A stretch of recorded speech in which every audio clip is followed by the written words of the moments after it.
Hello students, कैसे हो आप सभी लोगों का स्वागत है वोल्केनो आईएएस के इस प्लेटफॉर्म पे। स्टूडेंट्स, अगर हम बात करें इस लेक्चर की, तो ये लेक्चर हमारा एनसीईआरटी सीरीज का लेक्चर है। वही एनसीईआरटी सीरीज जिसके अंदर हम 6th क्लास से लेकर 12th क्लास तक की जो एनसीईआरटीज़ हैं, इम्पोर्टेंट एनसीईआरटीज़, उन सबको यहाँ पे कवर कर रहे हैं। जिसके अंदर हमने अभी तक ज्योग्राफी की एंड हिस्ट्री की जो एनसीईआरटीज़ हैं उनको कवर किया है। तो ये हमारा ज्योग्राफी की जो एनसीईआरटी है, 10th क्लास की जो एनसीईआरटी, उसका फर्स्ट चैप्टर है, जिसके अंदर हम आज रीड करेंगे रिसोर्सेज के बारे में और डेवलपमेंट के बारे में। अगर हम बात करें रिसोर्सेज की, तो स्टूडेंट्स हम यहाँ पे रीड करेंगे कि कितने तरीके के रिसोर्सेज पाए जाते हैं, उनको कौन कौन से बेसिस के ऊपर में उनका क्लासिफिकेशन होता है, तो उन सब के बारे में बात करेंगे। फिर हम यहाँ पे ज़मीन की बात की गई है, लैंड की बात की गई है कि लैंड का यूज क्या है, लैंड यूज का पैटर्न किस तरीके से यहाँ पे इंडिया में डिवाइड किया गया है, तो उन सब की बात करेंगे। और इसी चैप्टर के अंदर हम जो सोइल्स को जो क्लासिफाई किया गया है, जो अलग अलग तरीके की जो मिट्टी पाई जाती है, कहीं पे काली मिट्टी, कहीं पे एलुवियल मिट्टी, तो उन्हीं सब मिट्टी जो हैं इंडिया में डिफरेंट टाइप की जो सोइल्स हैं, उनके क्लासिफिकेशन के बारे में कि कौन सी मिट्टी के अंदर किस सब्सटेंस की, किस मिनरल की कमी होती है, कौन सी जो मिट्टी है कौन सी क्रॉप के लिए ज़्यादा अच्छी सूटेबल होती है। तो उन्हीं सब पॉइंट्स के बारे में, उन्हीं सब बातों के बारे में इस चैप्टर के अंदर देखेंगे। स्टूडेंट्स, अगर हम 10th क्लास की एनसीईआरटी की बात करें, ज्योग्राफी की एनसीईआरटी की, तो इसके अंदर बेसिकली रिसोर्सेज के बारे में बताया गया है, एनर्जी के बारे में, एनर्जी सेक्टर के बारे में बात की गई है, वाइल्ड लाइफ से रिलेटेड बात की गई है। तो उन सभी चैप्टर्स को इस बुक के अंदर में, जो 10th क्लास की ज्योग्राफी की किताब है, इसके अंदर जिन जिन चैप्टर्स को दिया गया है, उन सभी चैप्टर्स को हम आपके लिए यहाँ पे कवर करेंगे। और जल्द ही आपकी सभी एनसीईआरटीज़ बुक्स हैं वो कंप्लीट कर दी जाएंगी। सभी एनसीईआरटीज़ बुक जब आपकी कंप्लीट हो जाएंगी, उसके बाद में जो स्टैंडर्ड बुक्स हैं, जैसे अगर आप बात करें कि एम लक्ष्मीकांत है, मॉडर्न स्पेक्ट्रम में बात करें कि जो मॉडर्न हिस्ट्री में अगर बात करें, जो स्पेक्ट्रम की बुक है राजीव अय्यर जो आईपीएस हैं उनके द्वारा लिखी हुई। इसके अलावा अगर हम बात करें कि माजिद हुसैन की बुक है, डीआर खुल्लर की बुक है, तो इस तरीके की जो भी स्टैंडर्ड बुक्स हैं, जो जो बुक्स आप डिमांड करोगे स्टूडेंट्स, चाहे वो ओल्ड एनसीईआरटी हो, लाइक द, जैसे हम मेडिवल इंडिया के लिए जो सतीश चंद्रा की बुक है, उसको आपके लिए यहाँ पे कवर करवा रहे हैं, आपके लिए अपलोड भी कर दिए गए हैं उसके कुछ चैप्टर।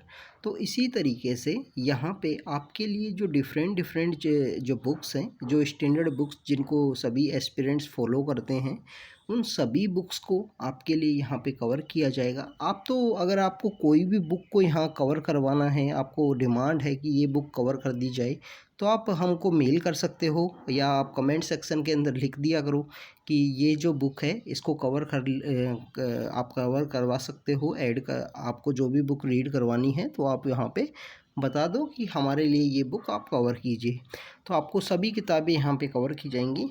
अगर हम बात करें कि जो मॉडर्न हिस्ट्री है, उसके अंदर भी हम जो डिफरेंट डिफरेंट बुक्स हैं, सभी बुक्स को आपके लिए यहाँ पे कवर करेंगे। तो स्टूडेंट्स, आज का जो चैप्टर है उसको स्टार्ट करते हैं, रिसोर्सेज एंड डेवलपमेंट। सबसे पहले अगर हम बात करें स्टूडेंट्स, रिसोर्सेज की क्या इम्पोर्टेंस है, सबसे पहले अगर हम बात करें, हमारे जो बापू हैं महात्मा गांधी जी के द्वारा एक वचन कहा गया था, एक बार एक बात बोली गई थी कि जो ये हमारी जो पृथ्वी है, जो हमारी अर्थ है, उसके ऊपर अगर हमारी कोई ज़रूरत है, there is everything for our need, अगर हमारी कोई नीड है उसके लिए सब कुछ है हमारा पृथ्वी के ऊपर। अगर हम बात करें ग्रीड, हमारे लालच के लिए तो कुछ भी नहीं है। There is nothing for the greed, everything available for the need. तो नीड के लिए सभी कुछ अवेलेबल है। उसी तरीके से अगर हम बात करें रिसोर्सेज की, तो अवेलेबल इन्वायरमेंट में जो भी कुछ चीज़ें हमको अवेलेबल होती हैं, चाहे वो इकोनॉमिक फीजिएबल हो, टेक्नोलॉजिकली फीजिएबल, उनको करके जिस तरीके से हम उनको यूज़ कर सकते हैं, या इन्वायरमेंट के अंदर जो जो चीज़ें हमारे नीड के लिए, हमारी नीड को सेटिस्फाई करने के लिए जो अवेलेबल हैं, उन्हीं सब चीज़ों को हम यहाँ पे रिसोर्सेज बोलेंगे। स्टूडेंट्स, जो रिसोर्सेज हैं, जो इन्वायरमेंट इन्वायरमेंट है और जो इंस्टीट्यूशन हैं ये या ह्यूमन बींग्स हैं, ये कम्प्लीटली एक दूसरे के ऊपर यहाँ इंटरडिपेंडेंट होते हैं। एक दूसरे का ही यहाँ पर बेनिफिट गेन के लिए या सर्वाइवल के लिए एक दूसरे के ऊपर यहाँ पे इंडिपेंडेंट हैं। तो ये इंटरडिपेंडेंस की जो सिस्टम है ये काफ़ी ज़्यादा इम्पोर्टेंट है यहाँ पे जो सस्टेनेबल इन्वायरमेंट के रहने के लिए।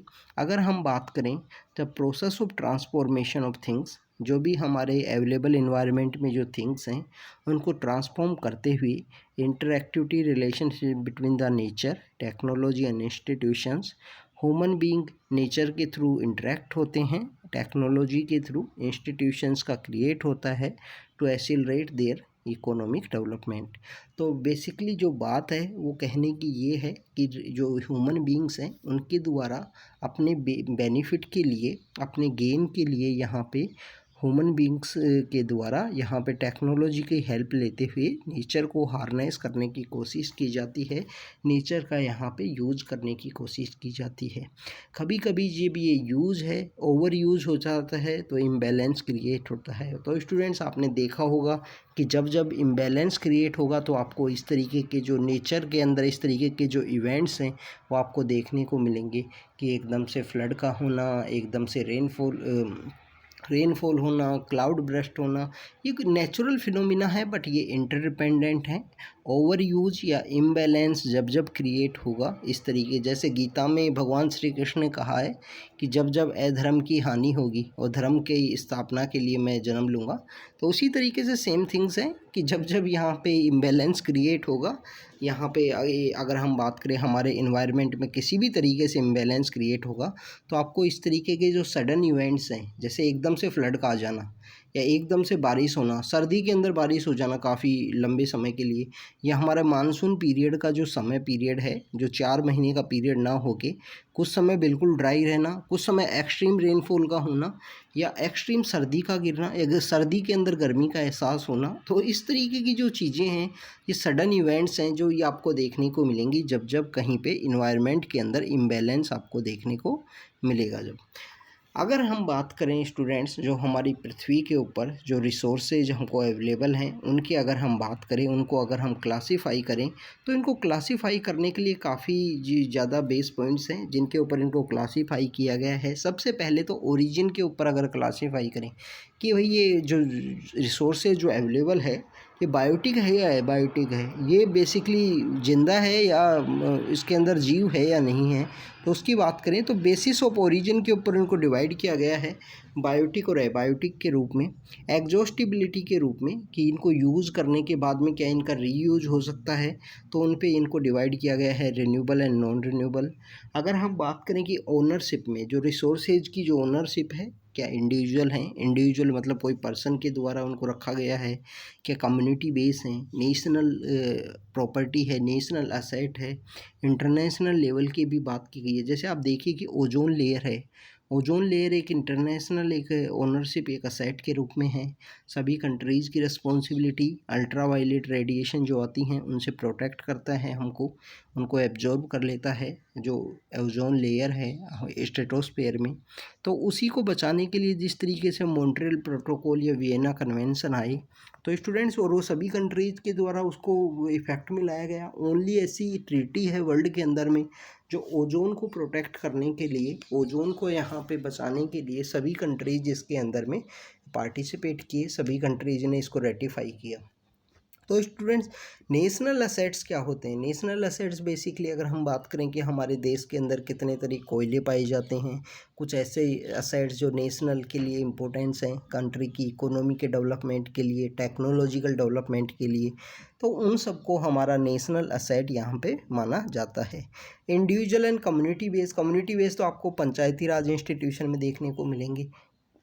जैसे कोई गाँव होता है, गाँव के अंदर बेसिकली आपको देखने को मिलेगा कम्युनिटी लेवल पे भी बहुत सारी एक्टिविटीज़ की जाती हैं। तो कम्युनिटी रिसोर्सेज होते हैं वो इस तरीके से। इसके अलावा आप कम्युनिटी रिसोर्सेज में आप ट्रस्ट के रूप में आप देखिए कि प्रेजेंट समय में बहुत सारी जो सोशल सेक्शंस हैं उनके इंस्टीट्यूशंस क्रिएट होते हैं। इंस्टीट्यूशन क्रिएट होने के बाद में वो अपना कोई ना कोई बिल्डिंग बनाते हैं, तो वो भी एक कम्युनिटी का यहाँ पे ओनरशिप के रूप में है, ट्रस्ट के रूप में वो एक कम्युनिटी का ओनरशिप बनाते हैं।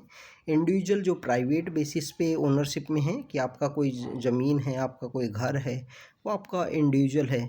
अगर हम बात करें कि डेवलपमेंट के बेसिस पे कोई भी रिसोर्सेज को किस तरीके से डिवाइड किया गया है, तो क्या पोटेंशियल है उस रिसोर्स में, क्या डेवलप्ड स्टॉक है उस बेसिकली बात करें कि रिसोर्सेज में। और इसके अलावा अगर हम बात करें कि रिजर्व के रूप में, रिजर्व बेसिकली के लिए ये कहेंगे कि रिजर्व बेसिकली जो लॉन्ग टर्म जिनका यूज़ नहीं किया गया है, जो लॉन्ग टर्म के लिए यहाँ पे अभी रखे हुए हैं, तो उनको यहाँ पे रिजर्व कैटेगरी में रिसोर्सेज में रखा गया है। तो स्टूडेंट्स यहाँ पे हम रिसोर्सेज का एक जो क्लासिफिकेशन था इसके बारे में देखें, तो यहाँ पे देखिए कि आप ह्यूमन बेस में बताया गया है, नेचुरल बेस में, तो ये इनको क्लासीफाई किया गया है। इसके बारे में आप देखना इस तरीके से। आप जो फ्लो चार्ट होता है एग्ज़ाम पेपर में, जो मेंस के पेपर के लिए काफ़ी ज़्यादा इम्पोर्टेंट है, तो आप वो फ्लो चार्ट भी बना सकते हो। फ्लो चार्ट में भी इस तरीके से भी नहीं तो आप कम से कम फ्लो चार्ट में इस तरीके से बना दिया, इसमें सभी रिसोर्सेज के बारे में लिख दिया। क्योंकि स्टूडेंट्स जो मेंस में जो बच्चे मार्क्स स्कोर कर रहे हैं प्रेजेंट समय में, वो काफ़ी कुछ एक्सपेरिमेंट करते हैं। एजुकेशन अपना जो नॉलेज है, नॉलेज को तो अप्लाई करते ही करते हैं, उसके साथ में फ़्लो चार्ट बनाना, मैप बनाना, ये काफ़ी कुछ होती हैं। ये सब जब आप अच्छे से डेडिकेटेड वे में प्रिपरेशन करोगे तो उस समय में इस तरीके से जो आपके आंसर्स में आप इस तरीके से दिखना चाहिए। वो टाइम बचाने के लिए भी किया जाता है, क्योंकि फ़्लो चार्ट की बेसिकली जो बहुत सारा आपका जो मैसेज है जो आप पिक्टोरियल फॉर्म में आप शो कर दोगे, आपको इतने जो वर्ड्स हैं, वर्ड्स को सेव करते हो, वर्ड्स को सेव करने जो शब्द जो बचे उसको आप दूसरी इन्फॉर्मेशन बताने के लिए। अब इसका पर्पज़ ये नहीं है कि एग्ज़ाम में अगर फ़्लो चार्ट आपने बना दिया, सपोज कीजिए कि रिसोर्सेज बेसिस पे क्लासिफिकेशन पे आंसर आया, आपने इस तरीके से जो यह इसको बना दिया, अब आप इसी को फिर से एक्सप्लेन करने लग जाओ कि नेचुरल बेसिस पे रिन्यूएबल एंड नॉन रिन्यूएबल होते हैं, तो इस तरीके से एक्सप्लेन नहीं करना है। फिर जो आपने जो वर्ड्स बचाए हैं, क्योंकि शब्दों का ही तो खेल है ना, आप देखिए कि 250 वर्ड्स हैं, 250 आप क्वालिटी वर्ड्स लिखोगे, क्वालिटी आंसर लिखोगे तो आपके मार्क्स अच्छे आएंगे। तो 250 हैं या 150 हैं, जिस तरीके से मार्क्स के बेसिस पे जो क्वेश्चन को डिवाइड होता है, तो फ़्लो चार्ट ये सब बेसिकली उनको एक्सप्लेन नहीं करना होता है। फ़्लो चार्ट आप एक बार बनाइए कोई भी जो हमारे सिविल सर्विस के एग्ज़ाम के कोई भी पेपर में। तो स्टूडेंट्स अगर हम बात करें बेसिकली जो रिसोर्सेज को डिवाइड किया गया है उनके बेसिस पे बात करें, तो ओरिजिन के बेसिस पे स्टूडेंट्स आप देखिए कि बायोटिक क्या कि जो जिंदा हैं, जो लाइफ जिनके अंदर है, जिसमें ह्यूमन बींग्स भी हैं, फ्लोरा एंड फ्योना भी हैं, जो फिशरीज भी हैं, लाइव स्टॉक भी हैं।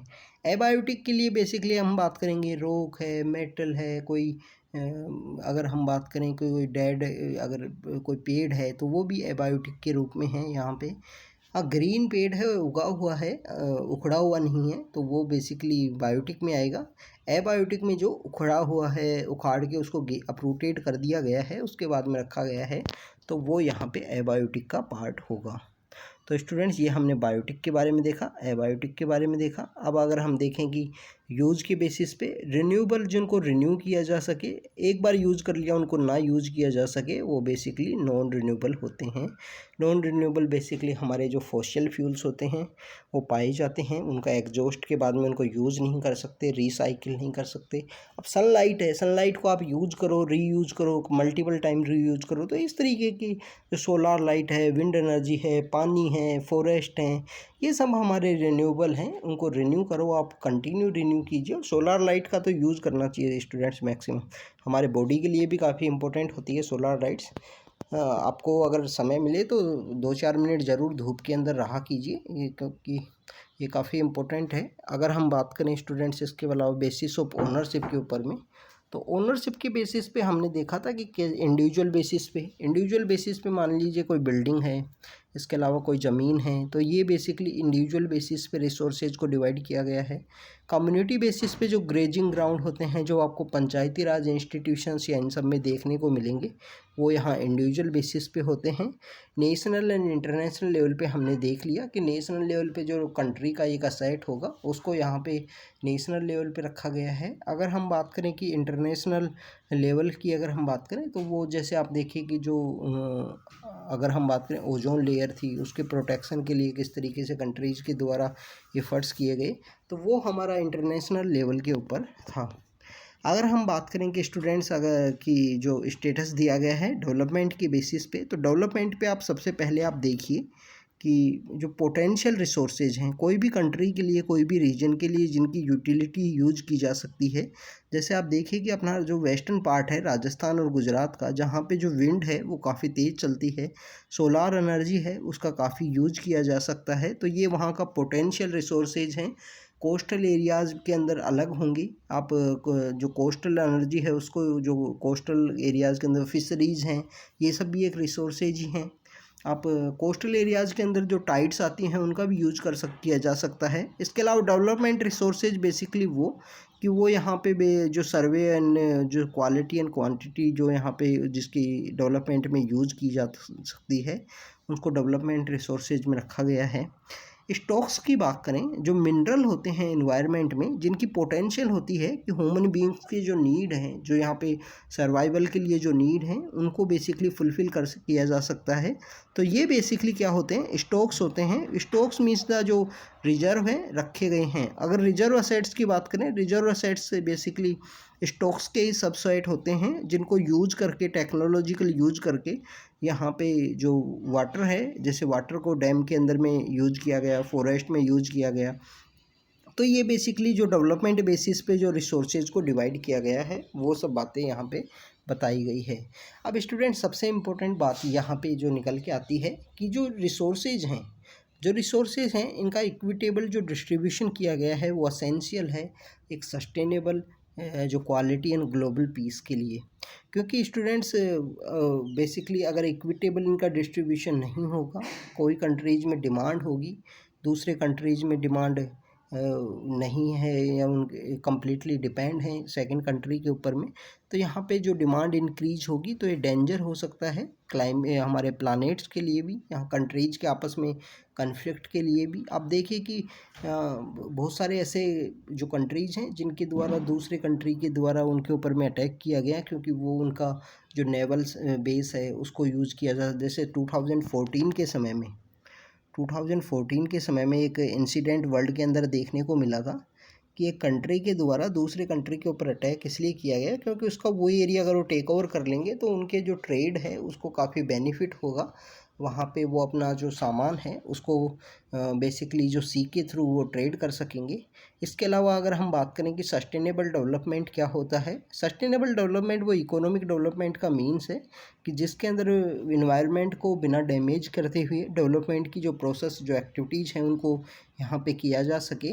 तो इन्हीं सस्टेनेबल डेवलपमेंट को देखते हुए इन्वायरमेंट के ऊपर जो यहाँ पे जो इम्बैलेंस क्रिएट हो रहा था, उन सब को देखते हुए हमारे यहाँ पे वर्ल्ड के अंदर में 2 समिट होती हैं, जिसके अंदर रियो डी जेनेरियो की जो अर्थ समिट जिसको बोलते हैं 1992 के अंदर एक समिट हुई जिसको बोला जाता है कि अर्थ की समिट है। बेसिकली इसको अर्थ समिट जो बोलने के बिहाइंड में जो रीज़न है वो रीज़न ये है स्टूडेंट्स कि इसको अर्थ समिट इसलिए भी कहा जाता है कि अर्थ से रिलेटेड जितने भी जो क्लाइमेटिक कंडीशंस थी जो यहाँ पे डैमेज क्रिएट कर रही थी, तो उन सबको यहाँ पे उन बातों को रखा गया। उसके अलावा यहाँ पे रियो डी जेनेरियो की समिट में 3 यहाँ पे पैरामीटर बनते हैं कि जो अर्थ है उसको बचाना है, क्लाइमेट चेंज की बात की गई, बायोडाइवर्सिटी की बात की गई, इसके अलावा यहाँ पे डेजर्टिफिकेशन को रोकने से रिलेटेड बात की गई। तो स्टूडेंट्स, इस तरीके से जो अर्थ समिट वो होती है, उसी अर्थ समिट का एक पार्ट है agenda 21। What is agenda 21? Students, जब अर्थ समिट हुई हम सभी लोग जो सेंचुरी है और 20वीं सेंचुरी के अंदर थे, 20 सेंचुरी के अंदर थे। तो यहाँ पे 21 सेंचुरी आने वाली थी, तो 21 सेंचुरी के जो डिमांड्स हैं उन सबको देखते हुए एजेंडा जो 21 है वो लॉन्च किया गया था। एजेंडा 21 का जो बेसिक टारगेट ये था कि 21 सेंचुरी के जो भी यहाँ सस्टेनेबल डेवलपमेंट के लिए जो एक्टिविटीज़ हैं जिनको यहाँ पे किया जाए, जिससे कंट्री के जो ग्लोबल लेवल पे इम्बैलेंस क्रिएट ना हो, सभी रिसोर्सेज को सभी कंट्री सस्टेनेबल वे में यूज़ करें। तो यही बातें यहाँ पे बताई गई हैं। स्टूडेंट्स, अब यहाँ पे एक बेसिकली केस स्टडी के रूप में ज़मीन को लैंड को एज ए रिसोर्स के रूप में बताया गया है कि ज़मीन का किस तरीके से यूज़ किया जाता है। तो इसके अंदर बेसिकली यहाँ पे बहुत सारी जो गांधीयन फिलोसफी है, everything for the need nothing for the greed, तो उसके अंदर बताया है स्मॉल इज ब्यूटीफुल की बात की गई है कि कॉमन फ्यूचर के लिए ऐसे रिसोर्सेज जिनको कंजर्व करना काफ़ी ज़्यादा इम्पोर्टेंट है, तो उन रिसोर्सेज को कंजर्व किया जाना चाहिए। ये सब आप रीड करना स्टूडेंट, जिसके बारे में अच्छे से, जो क्लब ऑफ रोम है, उसके बाद में 92 में किस तरीके से जो समिट है वो होती है रिसोर्सेज को बचाने के लिए, उनको प्रोटेक्ट करने के लिए। तो उसी के अंदर ज़मीन की बात की गई है कि ज़मीन जो हमारी सभी एक्टिविटीज़ को परफॉर्म करने के लिए, जिसके ऊपर अपन रहते हैं, कोई भी इंडस्ट्री आप सर्वाइवल के लिए खड़ा करते हो तो इसी पे करते हो। तो सबसे पहले यहाँ पे इम्पोर्टेंट जो लैंड है उसका यूज़ कैसे किया जाता है, तो हमारे यहाँ पे जो सबसे ज़्यादा जो ज़मीन पाई जाती है वो आपको प्लेन्स का एरिया है वहाँ पे देखने को मिलेगी। फिर आपको जो देखने को मिलेगी जो माउंटेन्स एरिया में देखने को मिलेगी, और फिर आपको प्लेट्यू वाले रीजन में देखने को मिलेगी। तो स्टूडेंट्स, ये आपको पता होना चाहिए। बहुत बार यूपीएससी के द्वारा जैसे पानी से रिलेटेड एक बार क्वेश्चन पूछा गया था कि पानी सबसे ज़्यादा नहीं 2021 के अंदर ही पूछा गया है। 2021 की जो प्रीलिम्स थी उसके अंदर पूछा गया था कि पानी सबसे ज़्यादा किसके अंदर मिलता है, ओशियन के अंदर, रिवर के अंदर में, ज़मीन के अंदर में। तो आपको पता होना चाहिए उनके बारे में। हमारी जो ओल्ड एनसीईआरटीज़ के जो लेक्चर्स हैं, अभी जो पिछली जो क्लासें थी 7th 8th की क्लासें, उन सब के अंदर हमने कवर किया है। तो यहाँ पे अगर हम बात करें तो ज़मीन के बारे में भी आपको पता होना चाहिए। सबसे ज़्यादा जो लैंड है वो प्लेन्स का एरिया है, जो ग्रेट इंडियन प्लेन्स हैं, जो हमारी नदियों के द्वारा जो सेडिमेंट्स लाए गए और उन सेडिमेंट्स से वहाँ पे जो ज़मीन के ऊपर में जो यहाँ पे कंटिन्यू जो लेयर है उसको डिपॉजिट किया गया, और आज वो इंडिया के सबसे प्रोस्पेरस रीजन है, जहाँ पे जो एग्रीकल्चर का जो डेवलपमेंट है वो काफ़ी अच्छे से हुआ है। नदियों की वजह से वाटर की अवेलेबिलिटी है। तो इन सब के बारे में आपको पता होना चाहिए। तो सबसे ज़्यादा जो ज़मीन है 49% जो है, 43% हमारे प्लेन्स में है। फिर 27% 30% जो है वो माउंटेनियस रीजन है। माउंटेनियस रीजन, अब ये हिमालयन माउंटेनियस रीजन ही नहीं है, इसके अलावा जो सभी जो माउंटेनियस रीजन हैं उनको सभी को यहाँ पे ऐड किया गया है। सभी लाइक द जो वेस्टर्न घाट है, ईस्टर्न घाट का इलाका है, इन सभी को ऐड किया गया है यहाँ पे। फिर बाद में जो प्लेट्यू का रीजन है, जो हमारा जो प्लेट्यू है जो सदर्न इंडिया में, इंडियन पेनिनसुला में, तो इस प्लेट्यू के रीजन में जो ज़मीन आती है वो less than the mountainous region के रूप में यहाँ पे आती है। तो स्टूडेंट्स, ये आपको ज़रूर पता होना चाहिए। अगर हम इसके अलावा देखें स्टूडेंट्स की लैंड के यूज़ की बात की गई है कि ज़मीन का यूज़ सबसे ज़्यादा कहाँ पे किया जाता है, फॉरेस्ट एक्टिविटी में कितना किया जाता है, ये कंपैरिजन किया गया है कि पहले के समय में और अब के समय में। तो ये आपको पता होना चाहिए। नेट शोइंग एरिया दिखाया गया है कि एग्रीकल्चर जो है वो इतना ही एरिया के ऊपर कंप्लीट की जाती है, परफॉर्म की जाती है। ये कंपैरिजन है पहले के ईयर्स में और अब के में। इसके अलावा ज़मीन का यूटिलाइजेशन से रिलेटेड बताया गया है कि फॉरेस्ट के अंदर है। इसके अलावा जो और भी बहुत सारी चीज़ें बताई गई हैं, जैसे बैरन और वेस्ट लैंड के रूप में भी यहाँ ज़मीन हमको देखने को मिलती है। स्टूडेंट्स, ऐसी आपको ज़मीन बहुत सारी देखने को मिलेगी जिसका कोई यूज़ नहीं किया जा रहा है। वो फर्टाइल लैंड एरिया में भी आपको देखने को मिलेगा। एक इम्पोर्टेंट आपको ये भी देखने को मिलेगा स्टूडेंट्स, जो हमारे दिल्ली के आसपास जितने भी रीजन्स हैं, चाहे आप देखिए कि जो नोएडा का रीजन था या हरियाणा के अंदर जो रीजन है गुरुग्राम, जो पहले उसको गुड़गांव बोला करते थे, तो यहाँ की जो ज़मीन है वो काफ़ी ज़्यादा प्रोस्परस है।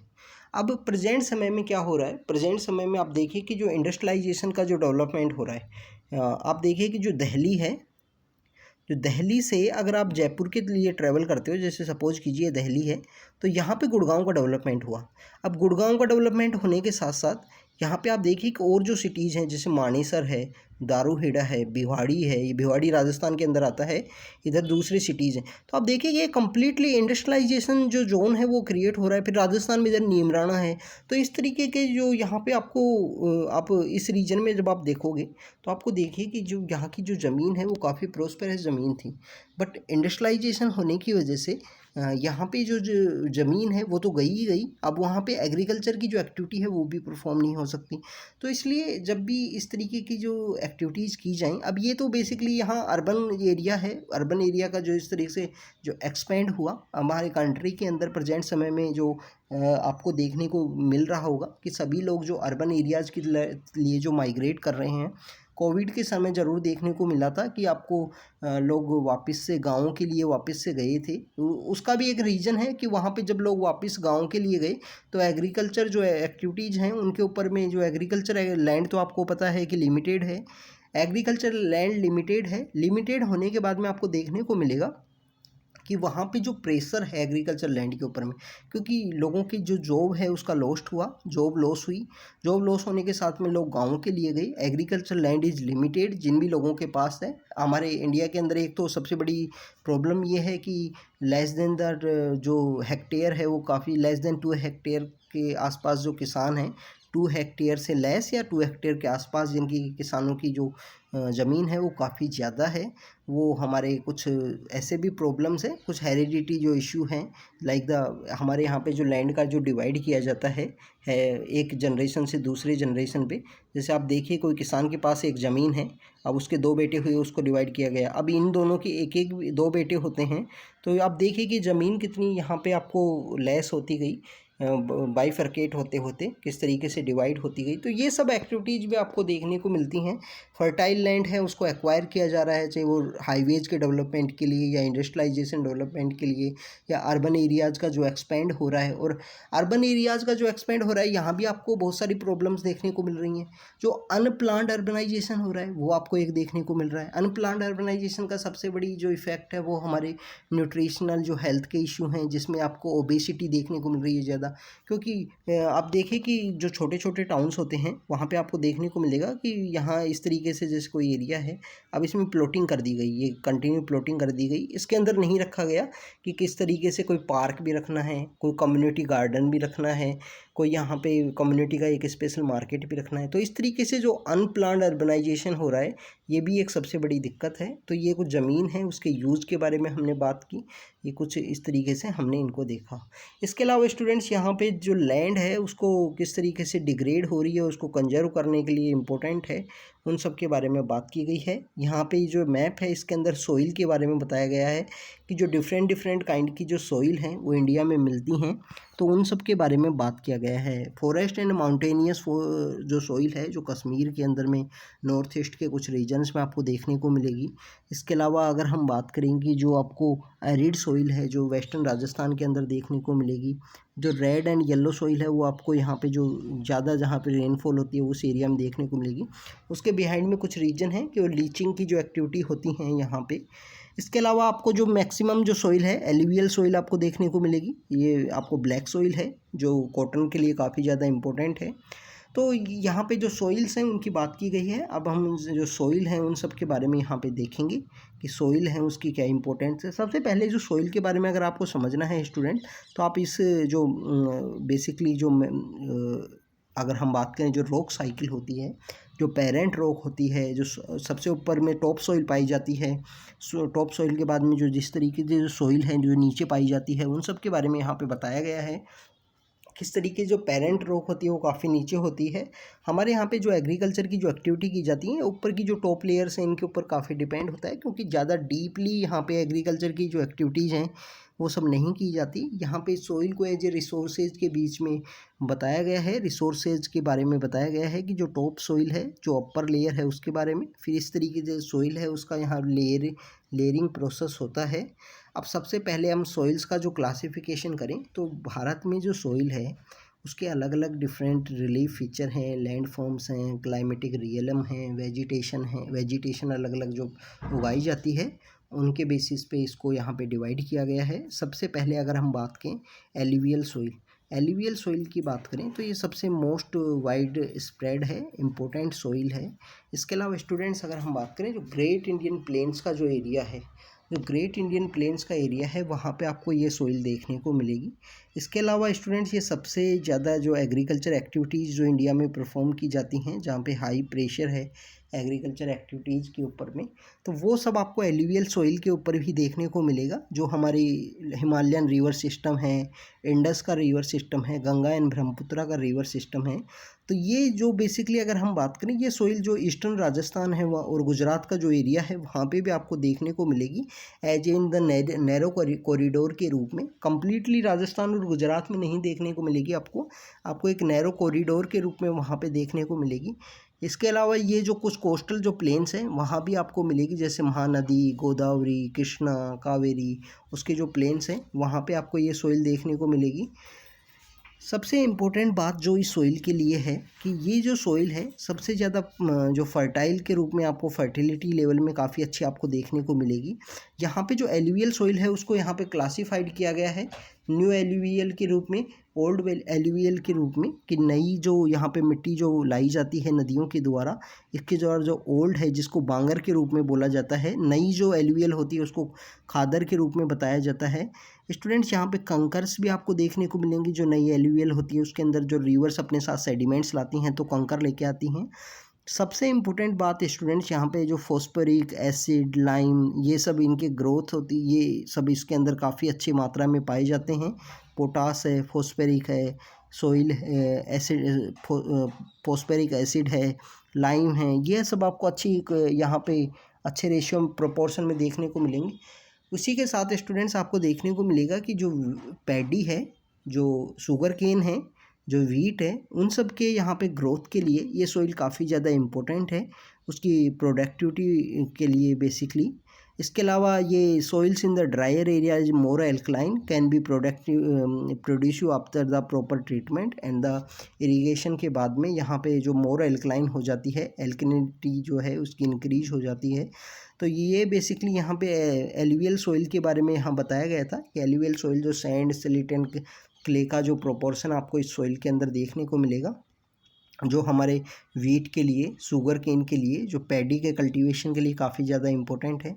सेकंड इम्पोर्टेंट सॉइल की अगर हम बात करें तो ये बेसिकली ब्लैक सॉइल है। ब्लैक सॉइल को रेग्यूर सॉइल के रूप में भी जाना जाता है। इसके अलावा स्टूडेंट्स ये वाटर होल्डिंग जो कैपेसिटी है वो इस ब्लैक सॉइल की काफ़ी अच्छी है। वाटर होल्डिंग कैपेसिटी यहाँ पे काफ़ी अच्छी होने की वजह से अगर यहाँ पे एक बार बारिश हो तो काफ़ी समय तक यहाँ पे जो सॉइल है इसके अंदर मॉइस्चर जो है वो आपको देखने को मिलेगा। इसके अलावा ये यहाँ पे ये भी बताया जाता है, it is believe that climatic condition along with the parent rock material are the important factor for the formation of the black soil. ये डेक्कन एरिया में जो डेक्कन ट्रैप बोला जाता है, बेसाल्ट का जो हमारा ये पेनिनसुलर रीजन में जो बेसाल्ट का यहाँ पे कम्प्लीटली लेयर्स है, तो यहाँ पे आपको ये मैक्सिमम ये सॉइल देखने को मिलेगी। Deccan प्लेटू is made of the lava का बना हुआ है। महाराष्ट्र, सौराष्ट्र का जो रीजन है, मालवा है, मध्य प्रदेश है, छत्तीसगढ़ है, वहाँ तक ये एक्सटेंड है। इवन गोदावरी और कृष्णा के आसपास भी आपको देखने को मिलेगा। कॉटन के कल्टीवेशन के लिए सबसे इम्पोर्टेंट सॉइल होती है। इसके अलावा आपको यहाँ देखने को मिलेगा एक्सट्रीमली जो इसके जो पार्टिकल्स होते हैं एक्सट्रीमली फाइन होंगी। क्लेई मटेरियल होता है, well known for their capacity to hold the moisture को काफ़ी समय तक होल्ड कर सकते हैं। सबसे इम्पोर्टेंट बात स्टूडेंट्स, ये जो फॉस्फेरिक जो हमारा जो मिनरल है उसका यहाँ पे इसकी जो प्रेजेंस है वो काफ़ी कम देखने को मिलती है ब्लैक सॉइल में। ब्लैक सॉइल में जो फॉस्फेरिक जो कंटेंट है वो काफ़ी कम है। जैसे नाइट्रोजन की जो मात्रा है वो एलुवियल में कम होती है, उसकी वजह से आप देखिए कि नॉर्दर्न इंडिया के अंदर यूरिया है उसका काफ़ी ज़्यादा यूज किया जाता है। यहाँ पे आपको जो फॉस्फेरिक है उसकी जो प्रेजेंस है वो काफ़ी कम देखने को मिलेगी। तो ये ब्लैक सॉइल के बारे में था, कॉटन की कल्टीवेशन के लिए काफ़ी ज़्यादा इंपॉर्टेंट है। इसके अलावा ये आप देखिए कि प्री मानसून पीरियड में यहाँ पे जब बारिश होती है तो ये बेसिकली इस तरीके से जो टुकड़ों में डिवाइड हो जाती है, इनकी दरार भी होती हैं, वो काफ़ी ज़्यादा इंपॉर्टेंट होगी कि जिस तरीके से जो सॉइल है वो अलग अलग यहाँ बाइफरकेट हो जाती है, दीवारें उसमें क्रिएट होती हैं जो प्री मानसून शॉवर की वजह से, और जब समर का समय आता है तो इसकी वजह से जो एयर है वो नीचे पास हो जाएगी, और नीचे पास होने की वजह से जो प्रोडक्टिविटी है या प्रोस्पेरिटी है उसके लिए काफ़ी ज़्यादा इम्पोर्टेंट रोल प्ले करती हैं।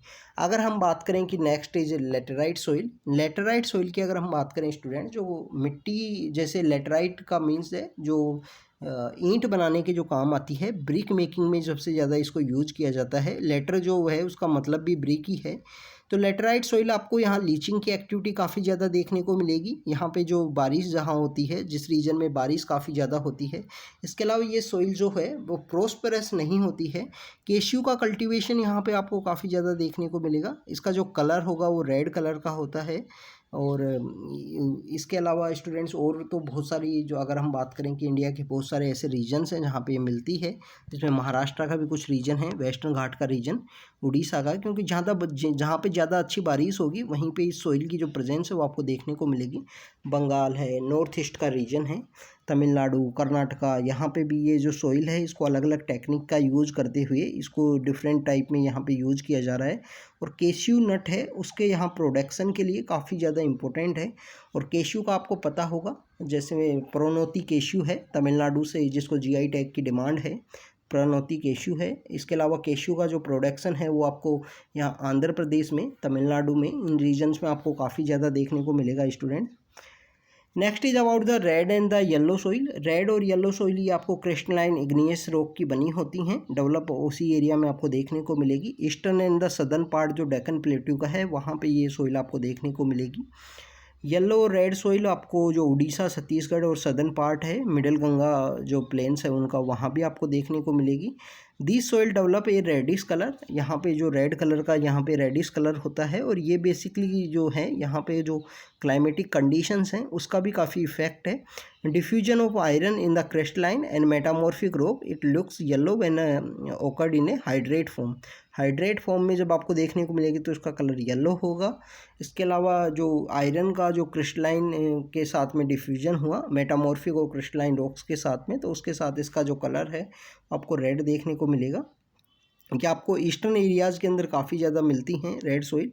अगर हम बात करें एरिड सोइल की, एरिड सोइल आपको वेस्टर्न राजस्थान का जो एरिया है जहाँ पे जो इओपरेशन है वो ज़्यादा है, मोर देन द, अगर हम बात करें इओपरेट जो है वो ज़्यादा होता है अगर प्रेसिपिटेशन से ज़्यादा यहाँ इओपरेशन जिस एरिया में देखने को मिलेगा वहाँ पे आपको जो एरिड सोइल है वो देखने को मिलेगी। रेड टू ब्राउन इनका कलर होता है, सैंडी टेक्सचर होता है, सेलाइन अपने नेचर में होती हैं। इसके अलावा यहाँ पे आपको कंकर काफ़ी देखने को मिलेंगे, कंकर्स का फॉर्मेशन आपको काफ़ी ज़्यादा देखने को मिलेगा इसी सोइल के अंदर में, एरिड सोइल में। फॉरेस्ट सोइल कौन सी होती हैं, जो हिली एरियाज़ के अंदर पाई जाती हैं स्टूडेंट्स, जो फॉरेस्ट एरियाज़ में, हिली एरियाज़ में, जिनको बेसिकली जो एग्रीकल्चर एक्टिविटीज़ के लिए यूज़ नहीं किया गया है, तो ये हिली एंड द माउंटेनियस रीजन के अंदर पाई जाती हैं। यहाँ पे जो सफिशिएंट रेन है वो अवेलेबल होती है। सोइल इनका जो टेक्सचर होता है वो आपको वेरी करता हुआ दिखाई देगा। इसके अलावा जो Lumi silty in the valley sides and the course grand in the upper slopes in the snow covered areas के अंदर में ये आपको फॉरेस्ट सोइल आपको देखने को मिलेगी। इसके अलावा स्टूडेंट्स यहाँ पे बात की गई है कि जो आपको हमने जो डिफरेंट टाइप की जो सोइल देखी, अब जो इम्पोर्टेंट बात यहाँ पे ये है कि यह सोइल के अंदर में जो इरोजन की जो यहाँ पे आपको समस्याएं देखने को मिलती हैं, जैसे आप बात करें जो गली इरोजन होता है, बैडलैंड्स का जो एरिया क्रिएट किया होता है, तो उन सब का जो कंजर्वेशन है उसको किस तरीके से यहाँ पे प्रोटेक्ट किया जाए, तो इसकी बहुत सारी कुछ एक्टिविटीज़ हैं। जैसे यहाँ पे अगर हम बात करें जो प्लेगिंग की एक्टिविटीज़ है, जो काउंटर प्लेगिंग है, इसके अलावा जो टेरेस का कल्टीवेशन है, ये सब एक्टिविटीज़ को परफॉर्म करना चाहिए, जिसकी वजह से आपको यहाँ पे जो सोइल है उसका इरोजन है वो कम से कम देखने को मिले। इसके अलावा जो स्ट्रिप क्रॉपिंग है, स्ट्रिप क्रॉपिंग के रूप में भी यहाँ पे जो एक्टिविटीज़ हैं इनको परफॉर्म करना चाहिए। तो ये कोई सोइल के इरोजन को प्रोटेक्ट करने के लिए, सोइल को यहाँ कंजर्व करने के लिए काफ़ी ज़्यादा इंपॉर्टेंट है, क्योंकि स्टूडेंट आपका जब भी सोइल का जब इरोजन होगा, जो अपर लेयर होती है जिसके अंदर यहाँ पे आपको ह्यूमस होता है, जो वहाँ पे उसके डेवलपमेंट के लिए काफ़ी ज़्यादा, जो एग्रीकल्चर के प्रॉस्पेरिटी के लिए उसके वहाँ पे अच्छे से कल्टीवेट करने के लिए काफ़ी ज़्यादा इंपॉर्टेंट है, क्योंकि जो न्यूट्रिशनल कंटेंट है वो ह्यूमस की वजह से ही आपको सॉइल के अंदर देखने को मिलता है। तो जब सॉइल का इरोजन होगा तो ह्यूमस का वहीं पे आपको बहाव जो है वो देखने को मिलेगा। तो उन्हीं को बचाने के लिए आप देखिए कि जिस तरीके से जो टेरेस कल्टीवेशन की जाती है, टेरेस कल्टीवेशन में बेसिकली आप देखिए कि इस तरीके से, तो यहाँ पे अगर सपोज कीजिए कि इरोजन स्टार्ट होता है तो वो यहाँ पे आएगा, तो ये बेसिकली जो रेट है उसको स्लो कर देता है टेरेस कल्टीवेशन। बट ये नेचुरल जो प्लेन एरियाज़ हैं वहाँ पे पॉसिबल नहीं है। अगर हम बात करें कि जो हिली रीजन है या वहीं उन्हीं रीजन्स के अंदर में जो टेरेस कल्टीवेशन है वो पॉसिबल है। तो स्टूडेंट्स ये सब हमने सॉइल्स के बारे में देखा, रिसोर्सेज एंड डेवलपमेंट से रिलेटेड यहाँ पे जो लैंड है, सॉइल्स है, उन सब के बारे में यहाँ पे इस चैप्टर में हमने देखा है। नेक्स्ट चैप्टर में और भी जो एनर्जी से रिलेटेड जो सेक्टर्स हैं उन सब की बात करेंगे। तो आप इस चैप्टर को अच्छे से रीड कीजिए, रीड करने के साथ इन वीडियोज़ को देखिए तो आपको काफ़ी कुछ समझ में आएगा। तो student thank you very much.